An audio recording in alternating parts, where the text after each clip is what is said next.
Bonjour, c'est Jean Descartes. Bienvenue au cœur de l'histoire.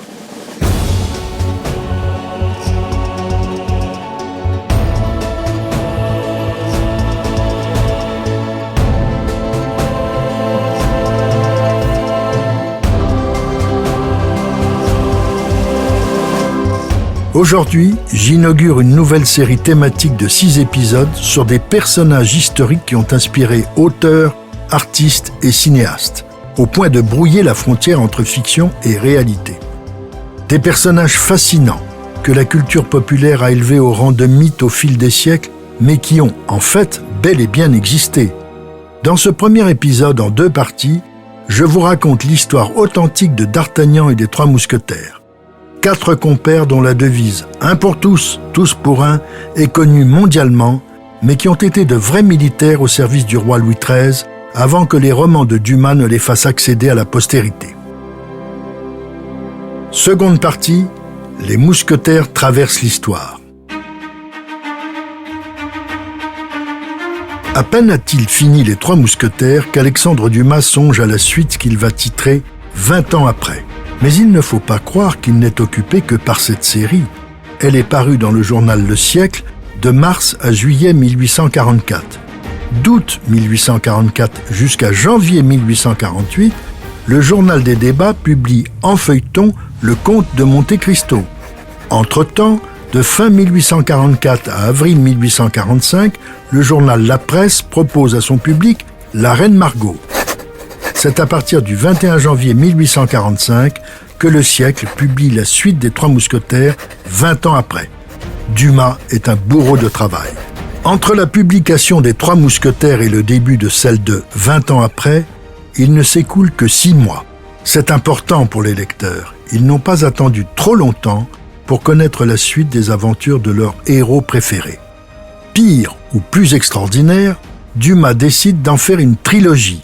Il a déjà en tête son 3e volume qui se déroulera 10 ans plus tard et s'appellera Le Vicomte de Bragelonne. Des jalons sont déjà posés pour la suite.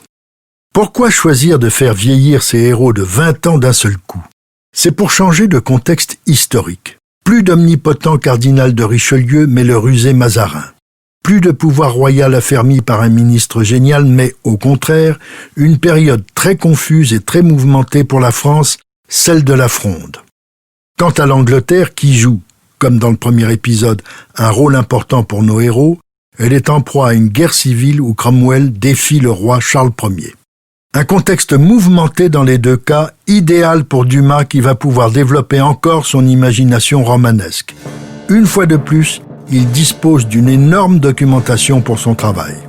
2 grandes collections paraissent à l'époque, regroupant les principaux mémoires du temps de Louis XIII et de la régence d'Anne d'Autriche, l'une de Petitot, parue en 1829, l'autre de Michaud, publiée en 1839. Également un précieux essai sur les métiers et les usages du XVIIe siècle de Jean-François Barrière, paru en 1828.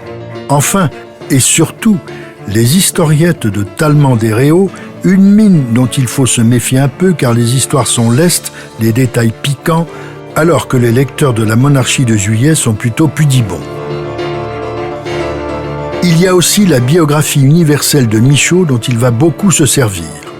Pour l'Angleterre, c'est encore plus facile. Le ministre Guizot vient de faire paraître Histoire de la Révolution d'Angleterre, accompagné d'une collection de mémoires et documents parmi lesquels le compte-rendu du procès du roi Charles Ier. C'est largement suffisant pour alimenter l'intrigue de Dumas. D'Artagnan est le seul des 4 héros à être resté le même malgré ses 20 ans de plus. Il est toujours mousquetaire au service de la reine et de son ministre Mazarin. Il les sert avec dévouement. Pour accomplir ses missions, il part à la recherche de ses anciens compagnons car Mazarin a besoin d'hommes fidèles et résolus. Un seul va se laisser convaincre, le débonnaire Porthos, devenu le sieur Porthos du vallon de Bracieux de Pierrefonds. Il rêve d'un titre de baron, s'occupe de ses riches terres picardes. Malgré tout, il ne résiste pas à l'appel de D'Artagnan. Athos, dans sa gentilhommière Tourangelle, a repris son titre de comte de la Fère. Il veille à l'éducation de son fils, Raoul, qu'il a eu avec une célèbre frondeuse, la duchesse de Chevreuse. Il ne se joint pas à D'Artagnan. Quant à Aramis, il est finalement entré dans les ordres, ce qui ne l'empêche pas d'ourdir des complots avec la belle duchesse de Longueville. Pour ce qui est des valets, Planchet s'occupe de sa confiserie rue des Lombards, Mousqueton est intendant des terres de Porthos, Bazin est sacristain de Notre-Dame, seul Grimaud reste l'ombre de son maître, Athos. Les réticences ou refus d'Athos et Aramis à l'appel de D'Artagnan s'expliquent par une raison évidente. Avec Porthos, ils servent Anne d'Autriche et Mazarin, alors qu'Athos, Aramis et leur duchesse sont du côté de la Fronde. Il est temps d'en dire quelques mots. La Fronde, proprement dite, a duré de 1648 à 1653. Le livre, 20 ans après, n'en couvre qu'une partie, de janvier 1648, début des premiers mouvements populaires, jusqu'au printemps 1649, quand le jeune Louis XIV, la Régente et Mazarin rentrent dans Paris. La Fronde était une révolte de la noblesse et du Parlement, mécontent de l'accroissement du pouvoir royal obtenu par Richelieu. Ils croient pouvoir profiter de la minorité du roi Louis XIV, qui a 10 ans en 1648, pour reconquérir leurs anciennes prérogatives. Les frondeurs exploitent l'impopularité de Mazarin et l'irritation du peuple provoquée par diverses mesures financières du cardinal. Réduction des rentes, augmentation de l'octroi, c'est la douane, et divers impôts. Un édit d'avril 1648, qui suspend pour 4 ans le traitement des cours souveraines, met le feu aux poudres. Les parlementaires refusent de l'enregistrer. Pire, sous l'inspiration de Paul de Gondi, coadjuteur de l'archevêque de Paris, il décide de se réunir au Grand Conseil, à la Cour des comptes et à la Cour des aides pour délibérer des affaires de l'État. Mazarin déclare ses édits contraires au droit du roi et fait arrêter 2 parlementaires parmi les plus vindicatifs. Les Parisiens se soulèvent lors de la journée des barricades le 26 août 1648. Le petit roi, la Régente et Mazarin doivent fuir Paris et se réfugier à Saint-Germain-en-Laye le 5 janvier 1649. Mazarin fait assiéger Paris par l'armée de Condé. Effrayés, les parlementaires s'empressent d'accepter la paix de Rueil le 1er avril 1649. Elle leur garantit l'amnistie et fait de Gondi un cardinal. C'est dans cette période que se passe 20 ans après. Une fronde des princes suivra, mais elle n'est pas dans le feuilleton. Parallèlement, l'Angleterre est en pleine guerre civile. Le roi Charles Ier, devenu très impopulaire, fait face à une révolte des parlementaires, des bourgeois des villes et des petits propriétaires ruraux. Ils affrontent l'armée royale et ont à leur tête un chef militaire remarquable, Cromwell, qui vainc à plusieurs reprises l'armée royale. Charles Ier, réfugié en Écosse, est arrêté en 1647. Il est détenu dans un château du Hampshire où il jouit d'une certaine liberté mais refuse de traiter avec le Parlement. Il est jugé en janvier 1649 et condamné à être décapité.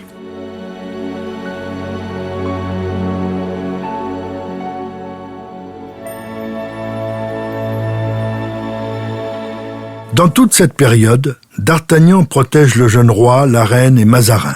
D'abord au Louvre, lors de la terrible journée des barricades, puis pendant la fuite de la cour à Saint-Germain-en-Laye. Dumas sait bien ce que sont les barricades. Il a vécu avec son ami Victor Hugo les 3 glorieuses de la Révolution de 1830.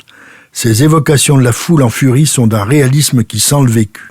D'Artagnan organise aussi la fuite du petit Louis XIV, de la Régente et de Mazarin à Saint-Germain-en-Laye au début de 1649. C'est dans cette période, durant laquelle le cardinal fait le siège de Paris, qu'il va le charger, ainsi que Porthos, de se rendre en Angleterre auprès de Cromwell pour discuter du sort de Charles Ier et d'une éventuelle alliance avec la France. Au même moment, Athos et Aramis sont aussi à Londres pour tenter de sauver la tête du roi. Là encore, Dumas traite un sujet délicat, la décapitation d'un roi, sujet particulièrement sensible lorsqu'on sait que le propre père de Louis-Philippe a voté la mort de son cousin Louis XVI en 1793. Mais l'auteur s'en sort très bien. L'exécution de Charles Ier est une lecture bouleversante. Les 4 amis vont se trouver réunis, ayant finalement échoué chacun dans leur mission. Ils font face à un danger commun, l'abominable Mordaunt, créature de Cromwell, mais surtout fils de Milady, qui va les persécuter implacablement. Mordaunt est l'instrument du destin, l'âme damnée de Cromwell, qui reproche surtout aux mousquetaires d'avoir exécuté sa mère. Au cours du voyage de retour d'Angleterre, du quatuor reconstitué, Mordante manque de peu de faire sauter le navire qui les transporte. Mais nos héros parviennent à s'enfuir sur une barque. Mordante réussit alors à faire tomber à l'eau le malheureux Athos. Seul le souvenir de son fils le rappelle à ses devoirs et lui permet de planter un poignard dans le cœur de son ennemi. On peut dire que ce mélodrame est un enchantement de lecture par la construction d'abord et par tous les détails pittoresques que Dumas distille dans son récit. La radinerie de Mazarin qui interdit de changer les draps du jeune Louis XIV plus d'une fois par an, ou la pauvre Henriette d'Angleterre, fille de Charles Ier, alors une enfant, obligée de garder le lit au mois de janvier, faute de quelques bûches pour chauffer sa chambre. Heureusement, elle survivra et deviendra duchesse d'Orléans, première épouse du frère de Louis XIV. Étoile éphémère de la cour du roi Soleil, elle mourra mystérieusement et permettra à Bossuet de prononcer un de ses plus célèbres éloges funèbres, « Madame se meurt, Madame est morte ».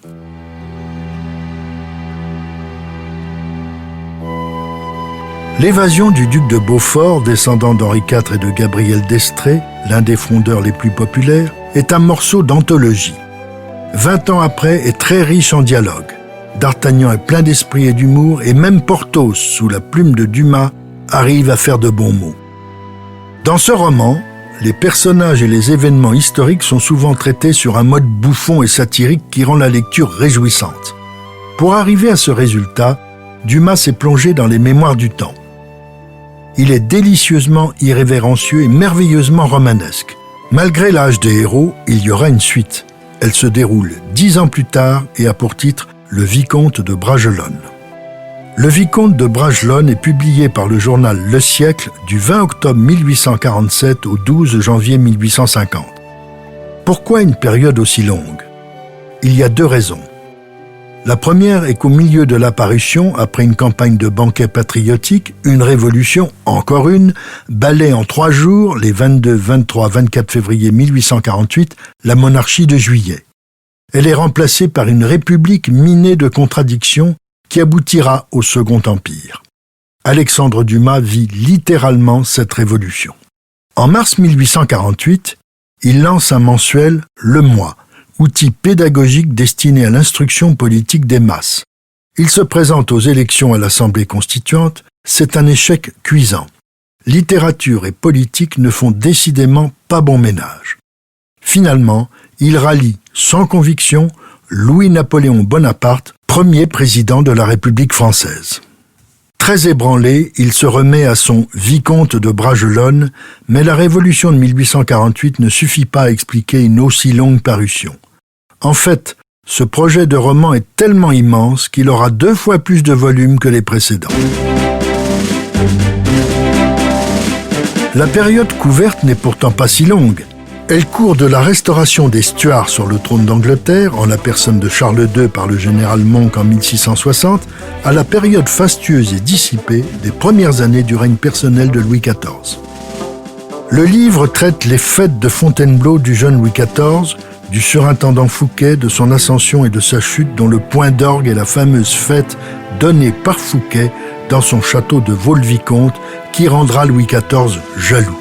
Pire encore, lors de cette fête, un complot est ourdi pour éliminer le roi et le remplacer par son frère jumeau Philippe, qui se lamentait depuis des années, prisonnier avec un masque de fer, dans un cachot de l'île Sainte-Marguerite, une des îles de l'Érins. Le complot échoue, évidemment. La chute de Fouquet entraîne de nouvelles aventures. On voit que le sujet est large. S'y ajoute une histoire d'amour, le jeune Raoul de Bragelonne, fils d'Athos, a été élevé avec Louise de la Vallière. Il en est éperdument amoureux. Mais tout le monde sait que Louise de la Vallière, arrivant à la cour de Louis XIV, va ravir le cœur du roi. Tant de péripéties méritaient bien quelques volumes de plus. 10 ans ont passé depuis la fin de 20 ans après. D'Artagnan a maintenant un âge mûr. Il n'est plus mousquetaire et s'en est allé en Angleterre. Il a capturé le général Monk et il a facilité l'accession au trône de Charles II sous les auspices de la France. Il a réussi. C'est le début de sa fortune. Il sera désormais constamment auprès de Louis XIV, au milieu des intérêts et des passions dont la cour est le théâtre.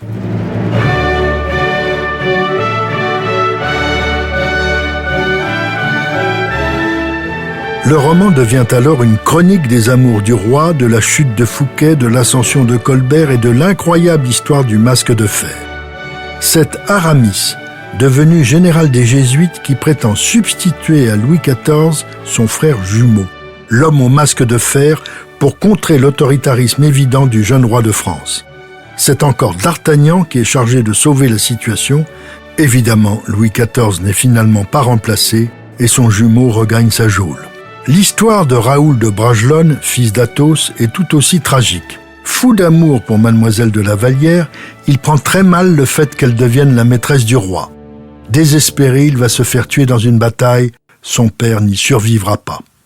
Porthos est toujours l'alter ego de D'Artagnan, devenu maréchal de France. Il trouve la mort dans un combat à Belle-Île, refuge de Fouquet, écrasé par des blocs de pierre dans une grotte.